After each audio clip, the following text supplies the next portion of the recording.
Hi everyone, it's me. Let's drink some Corona! But it's the beverage. Drink responsibly. Thank you so much. Let's start. Okay, so next item on the agenda, Luke. Forecast says you're about to have sun tomorrow. I'm going to need you to perform an experiment for me. You mean I get to leave the writer dungeon? Not only are you getting out of the writer's dungeon, I'm actually going to have to ship you a bunch of beer to drink as a part of this experiment. Luke, Good or bad? you okay? Honestly, if you're not comfortable with that, that's totally fine. I'm sure one of the other researchers would be more than happy. No. I can be convinced.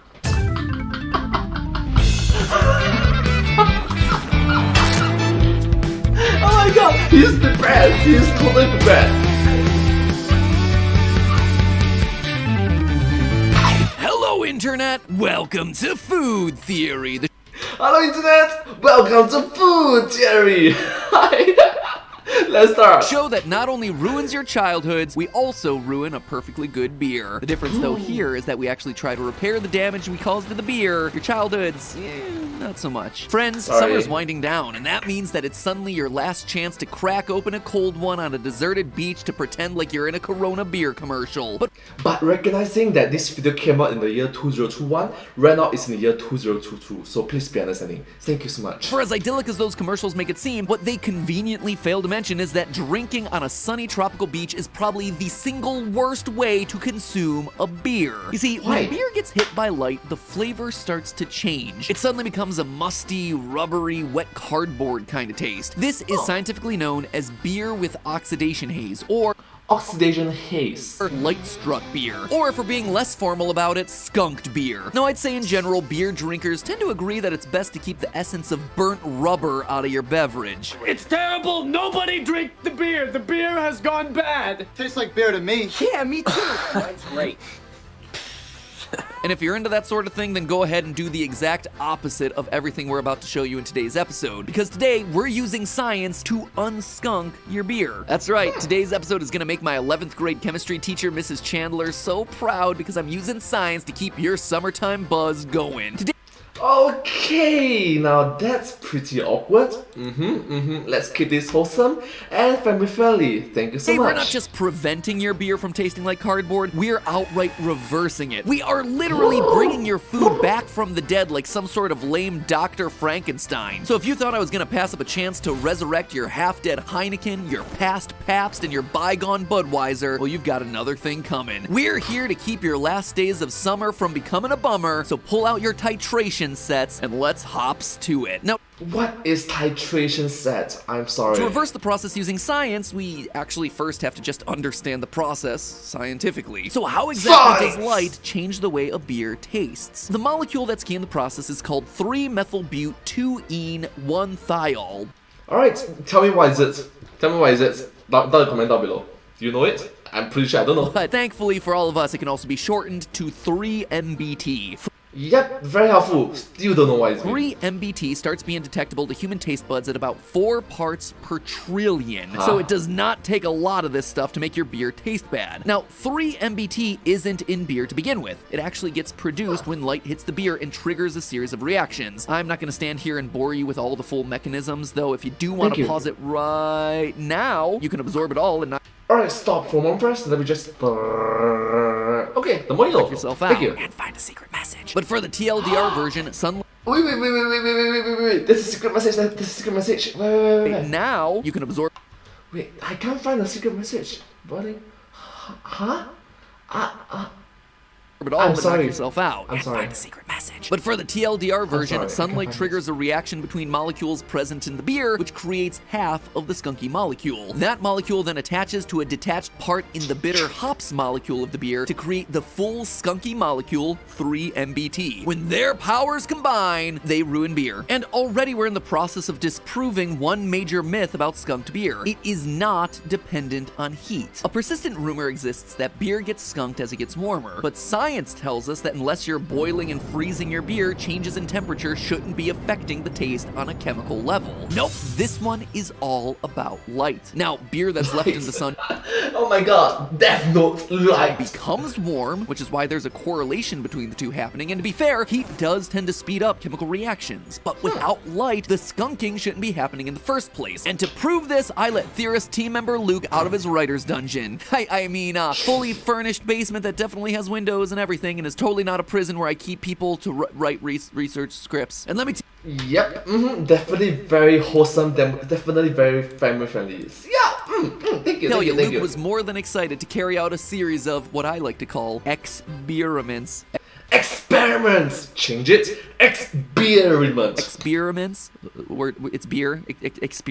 Experiments. Please acknowledge how funny I am. Thanks. The first test was to see just how fickle beer is when it comes to sunlight. Luke took 3 bottles of Corona. He placed one in direct sunlight, he placed another in shade, and he left one inside a cardboard box where no light could reach it at all. After leaving the beers out for 10 minutes, he gave each one a blind taste test. The bottle that received no sunlight had no hint of skunkiness, whereas the shaded bottle had a little, and the direct sunlight bottle had a lot. Yeah, very different. I'm honestly pretty surprised that like just 10 minutes in the sun can change the taste this much. When you taste the sun one back to back against the one that was in the box, it's just a striking difference. I also wanted to know what role temperature plays in skunking beer, if any. So I had Luke carry out a second experiment in his dungeon, in his basement, away from direct sunlight. He prepared 3 different beer baths, one cold, one room temperature, and one hot. He then bathed the bottles for 10 minutes and gave them a taste. Temperature aside, I can't tell a difference. They all have the exact same taste. The funny thing about this is Matt's making me do this right before our afternoon meeting.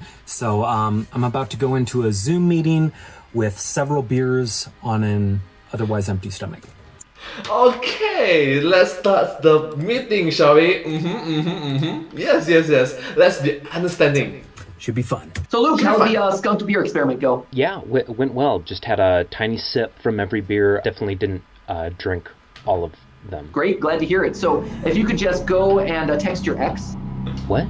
I said if you could just go and send me your invoice. Oh, Text your ex. yeah, will do. Wasted. In short, the takeaways from these initial tests were A, sunlight can change the taste of your beer in a big way. B, those changes can happen very quickly. C, temperature does not change the taste of beer on a chemical level. And D, you shouldn't text your ex while you're buzzed. You broke up for a good reason. So now, having confirmed that light is indeed the X factor here, let's focus on that. Cans of beer obviously are going to do the best job of blocking out light because they're opaque, but many people prefer to avoid them because of their metallic canned flavor. For a purer taste, most people instead prefer to use glass bottles. Even then, not all bottles are going to be created equally. While it's true light causes the skunking process to happen, it's actually the blue and ultraviolet wavelengths of light that have been shown to skunk beer the fastest. These are short frequency waves with a length between 350 and 500 nanometers, which means that the color of your beer bottle is actually going to make a significant difference in the skunkiness of your beer. Round glass should be very effective at blocking out blue light as it blocks pretty much all light below 500 nanometers. Green glass should be slightly less effective at blocking out blue light because it only blocks light around 400 nanometers in length and less. And clear glass is obviously the worst, and it'll do about just as much work protecting your beer as my partner Dustin did for our 7th grade earth science projects. Yes, I still remember Dustin. You're welcome. Yep, they are trying to say that there's no I in the team, but there is an I. If you look close enough, the capital letter T-E-A-M, I is in an A-hole. Yep. Been there, done that multiple different years. Now, we wanted to show how exactly bottle color affects skunking in the real world. So we set 3 unopened bottles of Corona underneath 3 different colored glass vases. 1 clear, 1 green, and 1 brown. We also left a bottle inside the box as our control. After 10 minutes in the sun, Luke subjected himself to a blind taste test to see if he could tell the difference. I only know the identity of the beer that was in the box, our control beer. The other 3 that were under the colored vases have been mixed up by camera woman Kelly here, so I'm Thank you, Kelly. Thank you so much, Kelly. Thank you. going into this blind. So here we go. Box beer versus, let's call it vase A. Okay, yeah, these are very similar. I'm gonna say a taste difference of maybe 1. Yeah, very different. I'm gonna give this one a taste difference of 4 or so, 4 out of 10. Yeah, this one's very different also. I could say it's a little more different than vase B was. Was this the clear one?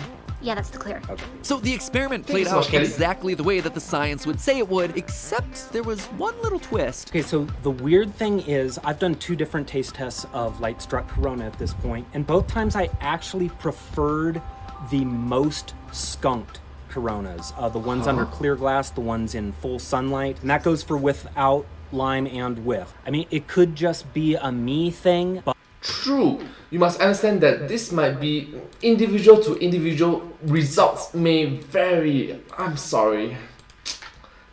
for what it's worth, camera woman Kelly had the same thoughts when she did the taste test, so I don't know, there could be something to it. Honestly, this was a bit unexpected. We needed to know if this result extended to other types of beer as well. So Luke ran to the store to grab some Modelo Especial, a Pilsner from Mexico that also comes in a glass bottle. He also picked up some of the clear-bottled American lager, Miller High Life. We ran the experiment again, and it confirmed a lot of what we saw in the previous experiment. Takes me back to college when I was an RA watching the other kids drink Miller High Life. The brown glass really keeps the flavor closer to the control. The difference here with the Modelo Especial is that the skunkiness does not improve the taste. The Modelo that was under the brown glass is by far my favorite.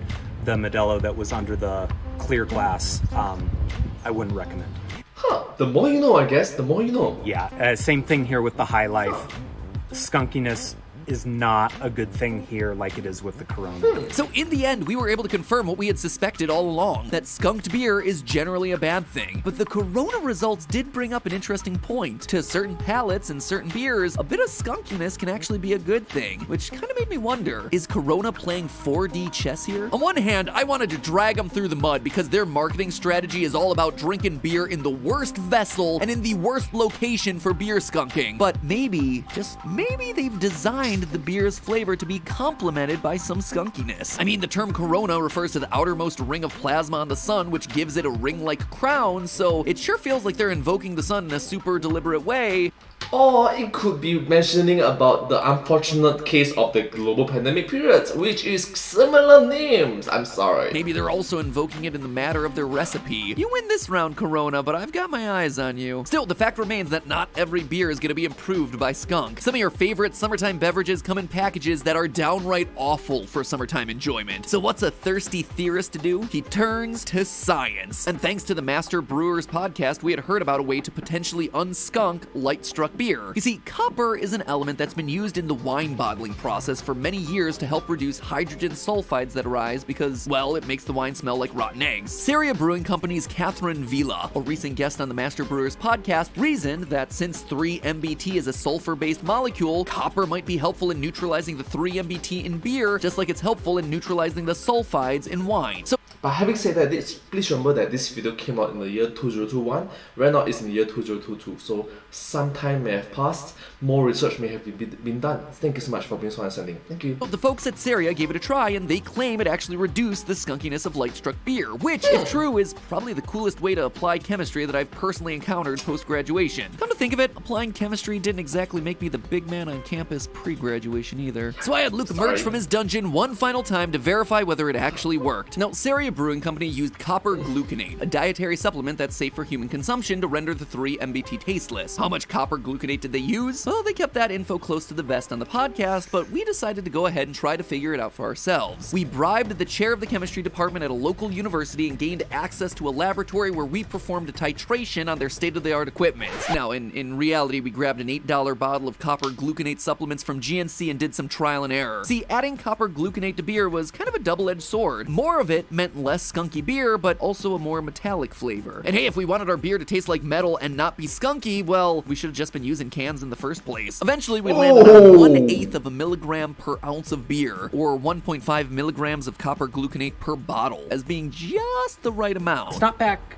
perfectly to its original unskunked flavor, but it's a whole lot less skunky than it originally was. And even with that copper in there, it's less metallic tasting than Corona in a can. And with that conclusion, friends, we achieved exactly what we set out to do. We eliminated the skunky taste from light struck beer using science. Huzzah! Science! For once, a theory channel has completely repaired the damage that it caused. Well, almost completely anyway. Even if you have copper gluconate handy, your best bet for a skunk-free summertime brewski is still just avoid getting it skunked in the first place. That means drinking from a brown bottle in the shade if possible, or if you've achieved your final dad form and no longer care about looking cool, you can just pick up one of those zippered bottle koozies that completely block out the sun's rays. So take note, all you beer brands out there, if you ever decide to chase the tragically uncool scientist market, your ad should look a little something like this. Except you, Corona, don't you change a thing. But hey, that's just a beery. A food beery. Cheers.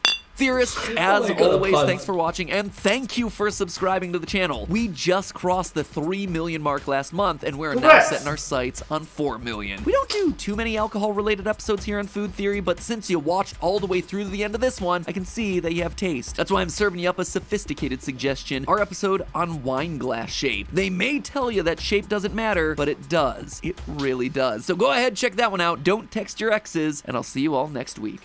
And please remember to drink responsibly. Thank you so much. If you do like this video, please remember to like, share, and subscribe to my channel. And comment down below if you have any question of us. Down below.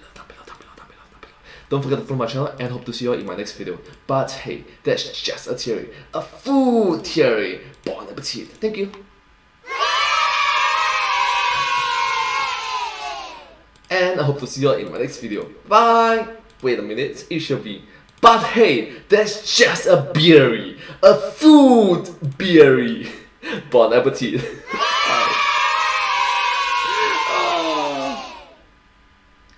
And I hope to see you all in my next video. Bye bye. Oh my gosh, theory. Beery. What the? Oh my gosh, the dad pad. Ooh.